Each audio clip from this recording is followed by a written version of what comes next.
جی یہ ایک اور بھائی ہیں، یہ ہمارے ڈسٹریبیوٹر بھائی ہیں، تو ان سے بھی پوچھتے ہیں کہ جو اوور آل جو کنڈیشن ہے ابھی جو مہنگائی کی وہ کیا ہے اور کس طرح سے وہ اپنے کسٹمرز کو ڈیل کر رہے ہیں.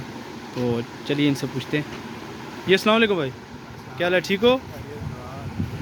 جی بھائی کیا کوئی بنے اس مہنگائی نے حوالے نال، کیونکہ ڈسٹریبیوشن جن بندے کو ڈسٹریبیوٹر جڑے بندے وہ کس طرح اپنا گزارا کرنے پہ اور کس طرح وہ ڈیل کرنے پہ اگے دکانداروں کی، اور کیا صورتحال بنی ہوئی ہے اس لیے؟ مہنگائی سارے ہی پتہ عروج پر ہے. ہر طرح مثلاً پٹرول تک ڈیزل نے والے نال کہ اصل پرچون کم کو نہیں، ہول سیل نہیں کم کرنے ہیں. تو ہول سیل والے دکاندار بھی بھائی اگے آنے کہ اصل کم جڑا پہلے صورت آ نہیں رہی، تو مزید خرچے بھی اضافہ ہو گیا.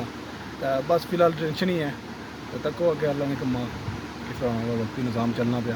جی کیا نام ہے جناب سے؟ محمد آصف نام. محمد آصف سر، شکریہ سر، آپ کی رائے ہم نے لی، تو انشاءاللہ پھر آپ سے ملاقات ہوگی. ہمارے چینل کو سبسکرائب کیجیے گا، کشمیر کی آواز.